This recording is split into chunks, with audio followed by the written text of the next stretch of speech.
नमस्कार दोस्तों, मैं लक्ष्मी सिंह अनंत क्लास में एक बार फिर आपका स्वागत करती हूँ। हम लोगों ने पिछले वीडियो में पढ़ा था चाइल्ड सेंटर्ड एजुकेशन, बाल केंद्रित शिक्षा, और हमने बात की थी कि अब नेक्स्ट क्लास में हम लोग पढ़ेंगे प्रोग्रेसिव एजुकेशन, प्रगतिशील शिक्षा। तो शुरू करते हैं आज अपनी क्लास। आज हम लोग पढ़ने जा रहे हैं प्रोग्रेसिव एजुकेशन, प्रोग्रेसिव एजुकेशन, जिसको हिंदी में हम लोग कहते हैं प्रगतिशील शिक्षा, प्रगतिशील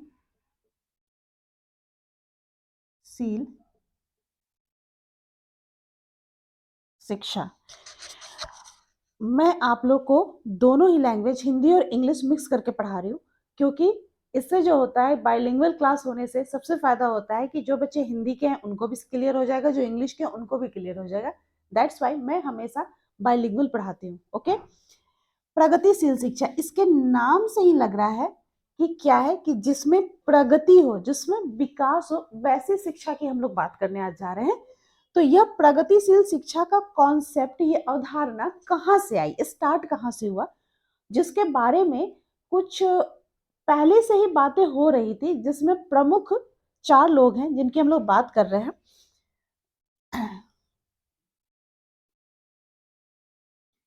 इसमें एक है John Dewey, John Dewey.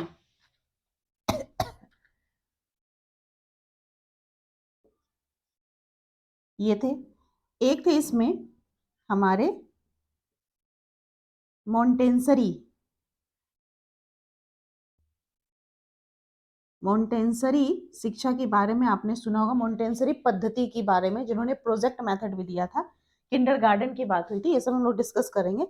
मोंटेंसरी, doctor Maria मोंटेंसरी इनका नाम है, पूरा कंप्लीट नेम है इनका डॉक्टर मारिया मोंटेंसरी। तीसरे हैं यहाँ पे हमारे रूसो, और चौथे हैं हमारे फ्रेडरिक फ्रोबेल। फ्रेडरिक, स्पेलिंग आप देख लेना, अगर मिस्टेक होती हो तो आप चेक कर लेना। फ्रेडरिक फ्रोबेल, स्पेलिंग ऊपर नीचे हो सकती है क्योंकि हर जगह स्पेलिंग हर नाम की अलग अलग होते हैं। तो ये 4 हमारे ऐसे हैं जिन्होंने प्रगतिशील शिक्षा की पहले बात की है, जिसमें जॉन डेवी को प्रगतिशील शिक्षा का फादर कहा जाता है, बट रूसो जो है उनको फाउंडर कहा जाता है। He is the founder of progressive education, but he is the father of progressive education. अब हम लोग शुरू से देखते हैं सबको। जॉन डेवी की बात करें तो ये क्या है, प्रगतिशील शिक्षा के जनक हैं। इन्होंने बात कही थी, लर्निंग बाय डूइंग की बात की थी। इन्होंने 1896 के अप्रॉक्स में या 96 में इन्होंने शिकागो में एक स्कूल को ओपनिंग की थी, जिसमें पहले 12 बच्चे थे, और उन्होंने सबसे पहले बच्चे को प्रैक्टिकल एजुकेशन, मतलब उन्होंने क्या दिया था, लर्निंग बाय डूइंग की बात कही थी इन्होंने। जॉन डीवी को अगर हम लोग डिस्कस करते, एक एक करके हम लोग डिस्कस करेंगे, ऐसे नहीं। इन्होंने कहा कि लर्निंग बाय डूइंग की इन्होंने बात कही, ठीक है। मोंटेंसरी ने क्या कहा कि प्रगतिशील शिक्षा हम लोग करने जा रहे हैं, बट इसमें बच्चे को क्या है, हमें खेल खेल में अब सिखाना है। जो आज के डेट में हमारी नई शिक्षा नीति आ रही है, इन्होंने सबसे पहले क्या कहा कि बाल वाटिका में बच्चा जाना चाहिए। जो हम लोगों ने NEP 2020 डिस्कस किया ना, अभी कुछ दिन पहले ही हम लोगों ने अपने क्लास में NEP 2020 डिस्कस किया था, जिसमें मैंने बात कही थी कि बच्चा जो है बाल वाटिका में पहले जाएगा, प्ले वे में जाएगा, प्ले स्कूल में जाएगा बच्चा। 5+3+3+4 की हमने बात की थी, ऑलरेडी मैं ये डिस्कस कर चुकी हूँ। फिर आप कहोगे तो मैं नेक्स्ट क्लास भी ले लूंगी इसकी। इसकी बात करता है क्या कि 5+3+3+4 है, यह क्या है, ये प्रोग्रेसिव एजुकेशन को बढ़ावा दे रहा है, बिकॉज ये क्या है, चाइल्ड सेंटर्ड एजुकेशन है। प्रगतिशील शिक्षा की जो यहाँ बात हो रही है, यहाँ इसके केंद्र में भी, सेंटर में भी कौन बैठा हुआ है, इसके सेंटर में भी कौन बैठा हुआ है, चाइल्ड बैठा हुआ है। ओके, इस बात में कहता है क्या, मारिया मोंटेसरी ने कहा कि इन्होंने जब स्टार्टिंग की थी, अभी जो मैं आपको पढ़ा रही हूँ इसमें मैं ये कहना चाह रही हूँ कि हम लोग प्रगतिशील शिक्षा आज की नई शिक्षा नीति से नहीं आ रही है, यह जो है बहुत पहले से पद्धति चली आ रही है, लेकिन बीच में नीतियों को बदलते बदलते बहुत कुछ बदलाव हो गए थे, लेकिन जो नीति है वो पहले से ये प्रोग्रेसिव एजुकेशन की चली आ रही है। मतलब 1896 में उन्होंने शिकागो में खोला था और टुडे क्या है हमारा 2023 है, 2023 है, बहुत अंतर है। बट इसमें क्या है, एजुकेशन की क्वालिटी में अंतर हुआ है, बट उसकी जो क्वांटिटी थी, जो उसकी गुणवत्ता थी, ओके, इसमें अंतर नहीं हुई है। मीन्स कह सकते हैं क्वांटिटी में अंतर आप कह लो, क्वालिटी में अंतर नहीं है। ये प्रोग्रेसिव एजुकेशन कहीं ना कहीं बहुत पीछे से चला आ रहा है, जिसकी हम लोग आज बात कर रहे हैं। यहाँ पे ये कहता है क्या कि डॉक्टर मारिया मोंटेसरी ने सबसे पहले प्ले वे मेथड की बात की थी कि टीचिंग कैसा होना चाहिए, प्ले वे तरीके से होना चाहिए। और इन्होंने किसकी बात की थी, Kinder is the chief teacher of the child. यहाँ मैं लिख रही हूँ इस चीज को, आप लोग इसको चाहो तो राइट डाउन कर लेना। द हैंड इज द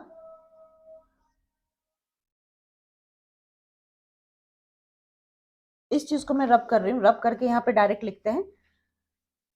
ये आई थिंक आपने ये चार्ट बना लिया होगा, हम लोग एक एक करके सबको डिस्कस करेंगे। इसमें कहता है क्या कि इन्होंने कहा, जिस चीज की मैं लिखने जा रही हूँ, कि मारिया मोंटेसरी ने बहुत अच्छी बात यहाँ पे कही है कि the hand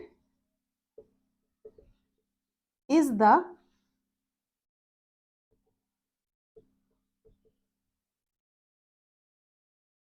chief teacher of the child.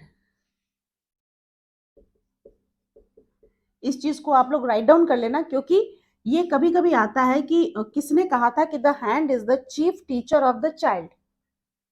ये हैंड, जो बात जॉन डीवी ने कहा, learning by doing, hands on experience, ये सारी चीजें क्या है कि बच्चा करके सीखे। तो यहाँ पे ही मोंटेसरी ने भी यही बात, सेम बात कही है कि हैंड क्या है, बच्चे का चीफ टीचर है। कोई हमें कुछ करके सिखाता है, जैसे कि एक छोटा बच्चा होता है, मैं एक एग्जांपल दे रही हूँ कि वो छोटा बच्चा क्या होगा कि जब वो 2 ईयर या 3 ईयर, आप देखोगे कुछ बच्चे 1 ईयर से ही रोटी को राउंड करके खाना स्टार्ट करते हैं, घूमते घूमते खाते हैं। आपने नोटिस किया होगा कहीं कहीं ऐसे बच्चे होते हैं जो खुद से स्पून से नहीं तो हाथ से उठाकर ऐसे करके खाते हैं।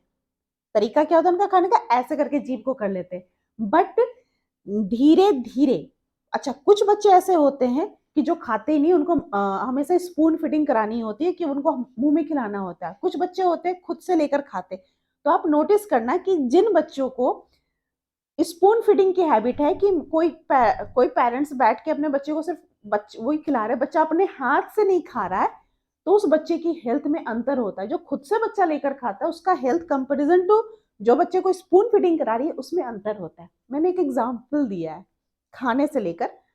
सेम थिंग है, बच्चा अगर कोई चीज सीख रहा है एजुकेशन के फील्ड में, तो जो बच्चा खुद से करके अपने टॉयज को, आजकल पजल्स आते हैं, पजल्स के थ्रू हम लोग अल्फाबेट्स बच्चे को पढ़ाते हैं, 1 से 10 की सिखाते हैं।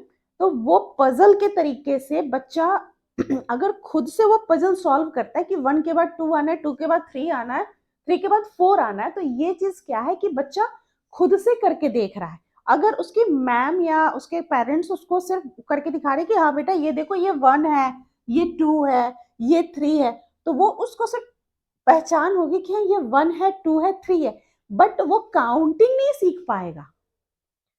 आजकल ब्लॉक्स आते हैं जो बच्चे को अलग अलग शेप बनाने के लिए आती है, अगर वो बच्चा खुद से नहीं करेगा तो उसकी मोटर स्किल डेवलप नहीं होती है। वो चीजों को मतलब साइकोमोटर डेवलपमेंट जिसकी बात पियाजे ने कही थी, वो सारी डेवलपमेंट नहीं होगी तो कॉग्निटिव डेवलपमेंट नहीं होगी, संज्ञानात्मक विकास नहीं होगा तो उसका मानसिक विकास नहीं होगा, मानसिक विकास नहीं होगा तो बच्चा एजुकेशन में क्या होगा, पिछड़ जाएगा, सामाजिक तौर पे वो क्या होगा, पिछड़ जाएगा। इस कंडीशन में इन लोगों ने ये बात कही है कि the hand is the chief teacher of the child. बच्चा जो अपने हाथ से करके सीखेगा उससे बेहतर वो कहीं नहीं सीख सकता है।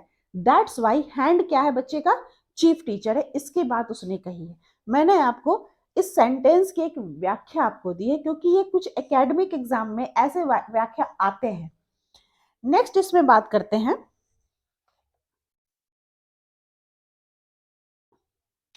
अब हम लोग बात करते हैं रूसो की।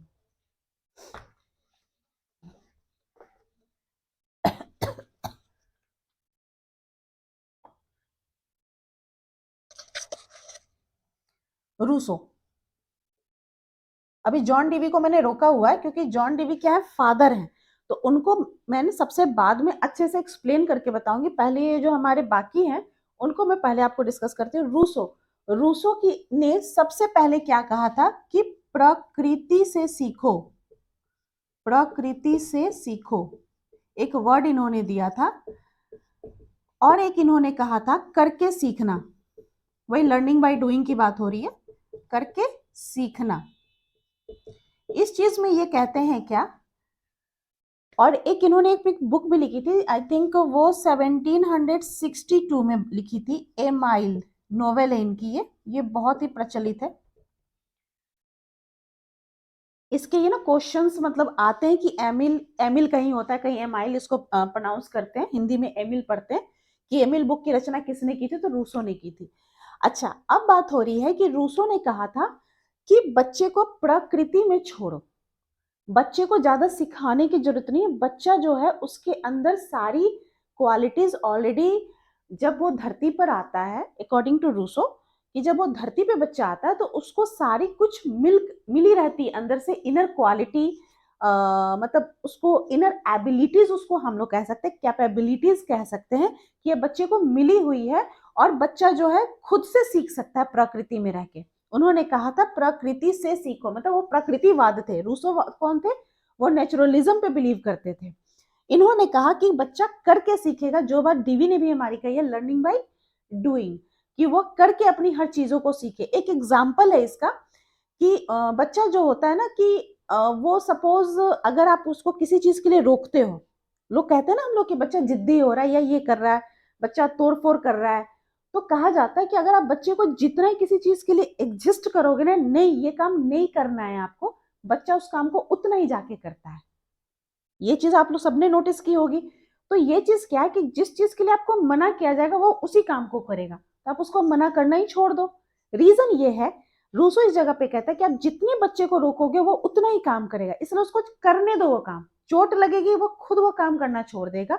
एक उसने एग्जाम्पल दिया था कि लैंप अगर जल रही है, कहीं लैंप, पहले लैंप का सिस्टम था, तो वो क्या है कि अगर कहीं कैंडल जल रही है या कहीं लैंप है, तो बच्चा बार बार, या दीपक, हम लोग पूजा के दीपक जलाते हैं, तो वो क्या है कि बच्चा क्या होता है, बार बार उस चीज को जाएगा छूने के लिए। ठीक है, आप कहोगे नहीं छूना है, उसको टच नहीं करना, उसके पास नहीं जाना, वो उतनी उसके पास जाएगा। लेकिन अगर एक बार उसको गर्म, मतलब लॉ लग के पास हो सके बच्चा को हार्म हो सकता है, नो डाउट। रूसो ने कहा कि अगर बच्चे को हो सके जल सकता है, बस ध्यान रखो कि उसको चोट न लगे, मतलब उसको ज्यादा हार्म नहीं हो, बट उसको फ्री छोड़ो। फ्री छोड़ोगे, बच्चा उस लैम्प के पास जाता है, अगर उसको गर्माहट लगेगी वो दोबारा वो काम नहीं करेगा, इजंट इट। तो इस चीज में वो कहता है क्या, कि आप बच्चे को प्रकृति से सीखो या प्रकृति में छोड़ो। इन्होंने कहा कि उसको फ्री छोड़ो, वो खुद से सीख लेगा। लेकिन यहाँ पे एक चीज है कि अगर बच्चे को सिर्फ प्रकृति के ऊपर हमने छोड़ दिया, तो फिर उसको ये एजुकेशन कहाँ से मिलेगी, एजुकेशन प्रकृति भी हमें देती है, नो डाउट, लेकिन एक एकेडमिक एजुकेशन भी यहाँ पे जरूरी होती है, जिसके बारे में आगे, इसलिए रूसो के बारे में ज्यादा हमारे सीटेट या टेट टीचिंग के जो भी एग्जाम्स है उसमें ज्यादा नहीं आते, बट उसके ये चीज आता है कि उन्होंने एमाइल बुक लिखी थी, और उन्होंने भी दिया था करके सीखना, और प्रकृति से सीखो या प्रकृति में छोड़ो, ये बात उन्होंने कही है।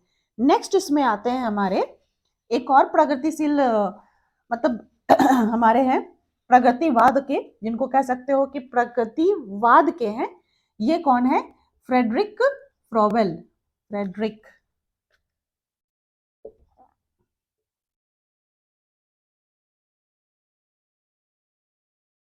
फ्रेडरिक फ्रोबेल की हमारी बात हो रही है। फ्रेडरिक फ्रोबेल ने कहा, फ्रेडरिक फ्रोबेल ने कहा कि बच्चे को क्या है कि प्रकृति में छोड़ना है। प्रकृति में हम बच्चे को छोड़ते हैं तो कहता है क्या कि बच्चे को कोई चीज हम सिखाएंगे खेल खेल में, यानी कि प्ले के थ्रू हम सिखाएंगे। और बच्चे को क्या है, इन्होंने भी कहा कि किंडरगार्टन में बच्चा जाएगा, यानी कि केजी। ये दो पढ़ाई आज के डेट में जो नीति आई है हमारी, उसके तहत कहा गया कि फ्रेडरिक फ्रॉबल ने कहा कि इसको बच्चे की भी जरूरत है, जो बात मारिया मोंटेसरी भी ने भी कहा था। अच्छा, मारिया मोंटेसरी ने एक चीज और बच्चे के बारे में कही थी कि बच्चा जो है कि स्पॉन्ज की तरह है, कि बच्चे को अगर जैसे कि स्पॉन्ज होता है, स्पॉन्ज क्या, तो वो हर को सोख लेता है, एब्जॉर्ब कर लेता है, पानी को सर्फ को अपने अंदर एब्जॉर्ब कर लेता है। उसी तरीके से बच्चा भी क्या है, समाज में जब बच्चा जाता है तो वह क्या है, सब कुछ अपने अंदर ज्ञान को क्या होता है, शिक्षा को एब्जॉर्ब कर रहा है और उसके अकॉर्डिंग अपना व्यवहार करता है। तो इस चीज का हमें ध्यान रखना चाहिए एजुकेशन के माध्यम में। अब नेक्स्ट हम लोग बात करेंगे जो मोस्ट इंपॉर्टेंट है, ये तो इनकी बात हो गई। अब हमारी बात हो रही है John Dewey. John Dewey, John Dewey की बात हो रही है हमारी। डीवी कहते हैं क्या, इन्होंने क्या कहा था, learning by doing, learning by doing की बात कही थी। और इन्होंने एक बात और कही थी, हैंड्स ऑन एक्सपीरियंस।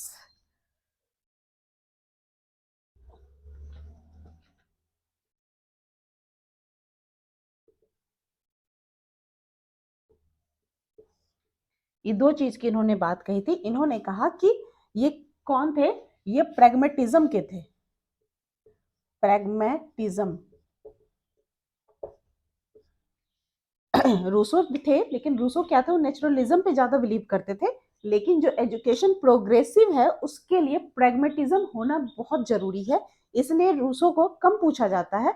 या तो कहता है क्या कि प्रैग्मेटिज्म, प्रैग्मेटिज्म में हम लोग क्या करेंगे, बच्चे को, जॉन डीवी ने कहा कि आप बच्चे को क्या है कि आप बच्चे को कहा जाए कि प्रैक्टिकल एक्सपीरियंसेस दो। बच्चा जो है, जो व्यवहारिक एजुकेशन है वो बच्चे की बहुत ही जरूरी है। ठीक है, इसके लिए बच्चे को क्या है, हैंड्स ऑन एक्सपीरियंस होना बहुत जरूरी है, और वो लर्निंग बाय डूइंग होना मस्ट है। आप कभी कभी देखना कि एग्जामिनेशन में ये क्वेश्चन आता ही है कि हैंड्स ऑन एक्सपीरियंस की बात किसने कही थी या लर्निंग बाय डूइंग की बात किसने कही थी, और उसके ऑप्शन में जो है डीवी और रूसो होंगे। अगर प्रगतिशील शिक्षा लिखा हुआ है, डीवी या रूसो होंगे, उसमें से आप कनेक्ट करोगे डीवी को पहले। ठीक है, Rousseau is the founder, but बात यहाँ किसकी होती है, फादर की बात होती है। तो कहता है क्या, क्योंकि उन्होंने नेचुरलिज्म में बात कही थी, उन्होंने एजुकेशन को कनेक्ट नहीं किया था, इसलिए हम लोग जब भी क्वेश्चन आते हैं ये कि लर्निंग बाय डूइंग की बात किसने कही थी, जहां डीवी और रूसो दोनों होंगे, तो आप किसे करेक्ट करोगे, डीवी को करेक्ट करोगे। ठीक है, अब हम लोग बात करते हैं, इन्होंने कहा था कि प्रैक्टिकल एस्पेक्ट लाइफ में बहुत ही इंपॉर्टेंट है। अब कुछ इसके क्या है, qualities, qualities of progressive education.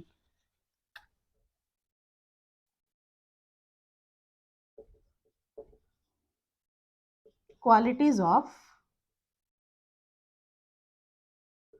Progressive education. इसके रूट में किसको हम लोग रखेंगे, रूट वर्ड इसमें क्या है, लर्निंग बाय डूइंग, ऑब्वियस ही बात है।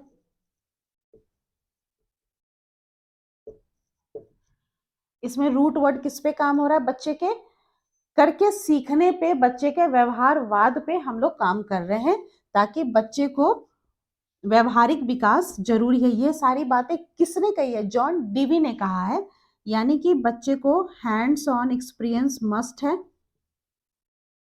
वह खुद से करके सीखेगा तो उसका क्या होगा, मानसिक विकास भी होगा, जो बात मैंने कही थी कॉग्निटिव डेवलपमेंट की। उसका शारीरिक विकास तो है ही, व्यवहारिक विकास होगा और सामाजिक विकास होगा, जब वह खुद से करके सीखेगा हर चीजों को। ठीक है, तो उसको समझ में आएगी कि क्या हमारे लिए सही है और क्या गलत है। नेक्स्ट इसमें कहता है अच्छा, इसमें एक एबिलिटी और डेवलप करेगी, problem solving, problem solving ability develop करेगी बच्चे की, एंड क्रिटिकल थिंकिंग, क्रिटिकल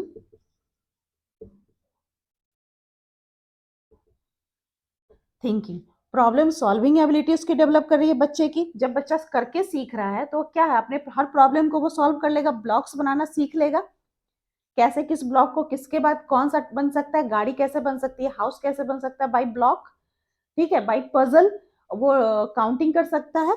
और उसके क्या है, उसकी थिंकिंग मतलब उसके सोचने की क्षमता का विकास बहुत ही अच्छे से होगा। इससे उस पर क्या इफेक्ट पड़ेगा कि ये जो प्रोग्रेसिव एजुकेशन उसको और क्या सिखा रहा है, उसको उसके एक्सपीरियंस क्या होंगे, वो लाइफ लॉन्ग लर्निंग से जुड़ जाएंगे। एंड उसके अंदर क्या डेवलप हो रहा है, सोशल स्किल्स, सोशल एबिलिटी जिसको कह सकते हैं। बच्चा क्या है, सोसाइटी के साथ खुद को कनेक्ट करना सीख जाएगा, वो हर इन्वायरमेंट में अपने आप को सेट करना सीख जाएगा। ओके, फिर बात हो रही है बुक्स के लोड को कम कर देंगे। डीवी ने जो बात कही थी कि प्रोग्रेसिव एजुकेशन क्या है, कि बच्चा अगर करके सीख रहा है, यानी वो प्रैक्टिकल पे बिलीव ज्यादा कर रहे हैं, थ्योरी पे कम बिलीव करें, यानी बुक का बर्डन क्या होगा, बच्चे का कम हो जाएगा।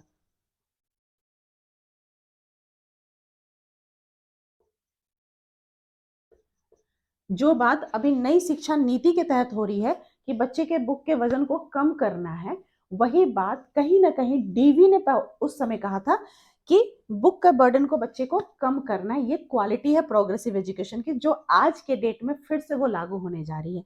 नेक्स्ट इसमें करता है क्या, जो मैं पॉइंट आपको लिखवा रही हूँ इसको आप राइट डाउन करते जाओगे, बिकॉज ये इंपॉर्टेंट पॉइंट है और ये हर कॉम्पिटेटिव एग्जाम, एकेडमिक सब में ये काम आने वाले हैं, और ऐसे ऑब्जेक्टिव इसमें से आते ही हैं।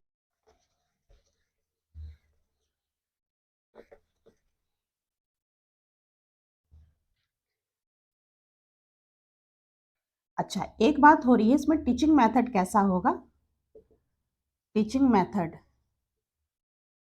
टीचिंग मेथड में बात हो रही है बच्चे के प्रैक्टिकल पे जोर ज्यादा होगा,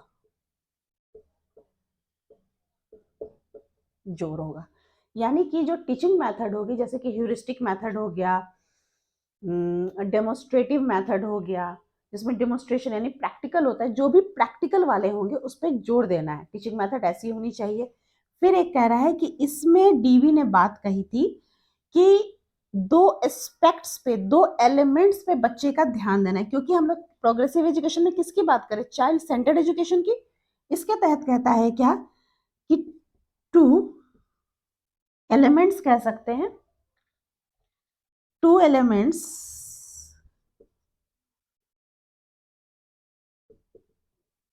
आर इंपॉर्टेंट,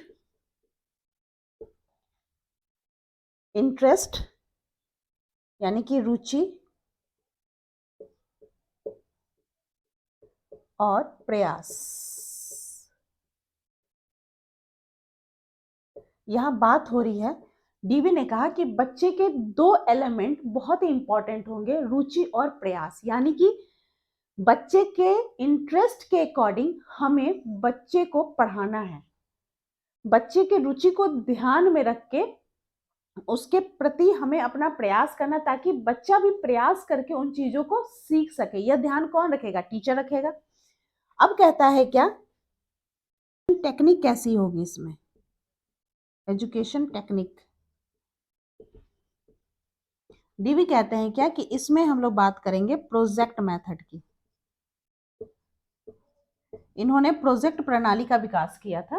प्रोजेक्ट यानी कि बच्चे को आप देखना कि असाइनमेंट्स मिलते हैं, देखते हो ना, असाइनमेंट्स मिलते हैं, ताकि बच्चा, क्यों ऐसे असाइनमेंट टीचर्स देते हैं, हम लोग जो एजुकेशन अभी दे रहे हैं बच्चे को, उसमें क्या है कि टीचर एक पार्ट जो होता है वेकेशन में, विंटर वेकेशन या समर वेकेशन में, या कभी भी वो एग्जामिनेशन के पहले असाइनमेंट्स देते हैं। तो वो असाइनमेंट इसलिए देते हैं कि बच्चे का वो एक तरह से पढ़ाई वो खुद से सेल्फ स्टडी करे, और अपना असाइनमेंट, एक अपना नोट्स जिसको हम लोग बोलते हैं हायर क्लासेस में, वो बच्चा तैयार करे। तो इससे बच्चे के अंदर क्या डेवलपमेंट हो रही है, बच्चा खुद से खोज रहा है हर चीजों को। फिर अपनी यूनिक, मतलब होता है ना कि दूसरे से अच्छा बेहतर बनाने के लिए वो क्या होता है, अपना प्रयास करता है, हर इंटरेस्ट को अपने उसमें जोड़ता है और उसके अंदर क्या आ रहा है, बच्चे के अंदर आत्मनिर्भरता आ रही है, सेल्फ कॉन्फिडेंस बच्चे का डेवलप हो रहा है, बच्चा क्या है उसमें रुचि ले रहा है और इंडिपेंडेंटली, ये नहीं कि टीचर बता रहा है तो बच्चा कर रहा है, टीचर बस गाइड कर रहा है बच्चे को और वहां पे बच्चा इंडिपेंडेंटली अपना काम कर रहा है। तो यहाँ उसमें क्या आ रहा है, इसमें स्वतंत्रता की भावना आ रही है, आत्मनिर्भर बन रहा है बच्चा, जो है उसके अंदर मतलब उसकी जो प्रॉब्लम सॉल्विंग एबिलिटी है वो डेवलप हो रही है, क्रिटिकल थिंकिंग डेवलप हो रही है। तो इसके लिए एजुकेशन टेक्निक को कौन से मेथड को अपनाया जा रहा है यहाँ पे, प्रोजेक्ट मेथड को। ऐसे एजुकेशन में रोल ऑफ टीचर क्या होगा,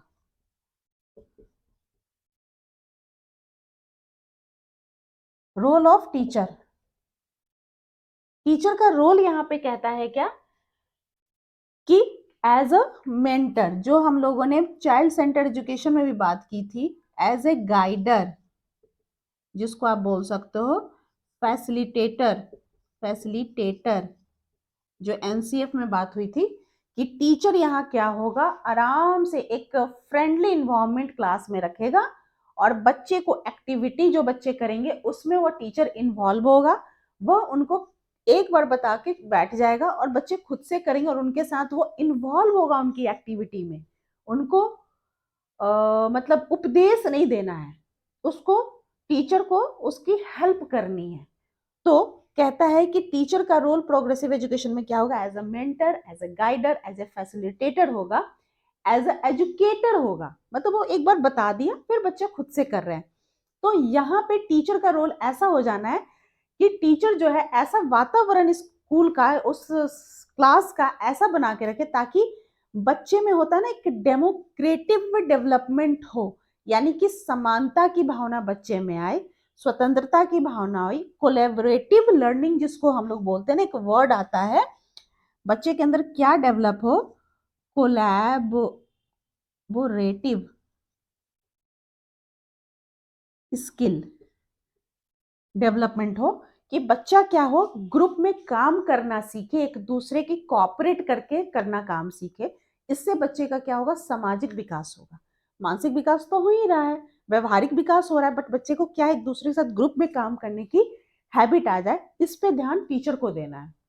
ठीक है, तो क्लास का इन्वायरमेंट बच्चे को लिए ऐसा ही बनाना है। दूसरी बात यहाँ कहता है क्या कि टीचर यहाँ पर क्या होना चाहिए कि उपदेश न देकर वह बच्चे के मित्रवत होकर, मतलब फ्रेंडली इन्वायरमेंट क्लास में रख के बच्चों की हर समस्याओं का समाधान करे, ताकि बच्चे उसके साथ इन्वॉल्व होके अपने अकॉर्डिंग अपने काम को और बहुत अच्छे से अपने एकेडमिक फुलफिलमेंट और सामाजिक फुलफिलमेंट, एकेडमिक तो है ही बट एकेडमिक से बाहर जब बच्चा बाहर जाए तो वह सामाजिक उसकी डेवलपमेंट ऑलरेडी हो चुकी हो।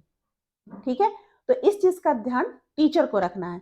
तो ये हमारे कुछ पॉइंट्स थे, क्वालिटीज थी प्रोग्रेसिव एजुकेशन की, और इसको आप जरूर से जरूर स्क्रीनशॉट ले लेना या नोट्स इसकी बना लेना, क्योंकि ये बहुत ही इंपॉर्टेंट है आने वाले जो भी हमारे एग्जाम्स हैं उसके लिए, क्योंकि नई शिक्षा नीति इन्हीं पे डेवलप कर रही है। पहले भी हमारी थी, चाइल्ड सेंटर्ड एजुकेशन हमारे बहुत समय से चल रहा है, लेकिन जो नई शिक्षा नीति आई है वो कहीं ना कहीं आज के डेट में इस चीज को फॉलो करनी ही करनी है। तो इस चीज का आप लोग जरूर ध्यान रखिएगा। उम्मीद है आपको मेरी आज की क्लास बहुत अच्छी लगी होगी। ज्यादा से ज्यादा लाइक और सब्सक्राइब करिए। मिलती हूँ नेक्स्ट वीडियो में कुछ नए टॉपिक के साथ, तब तक के लिए नमस्कार।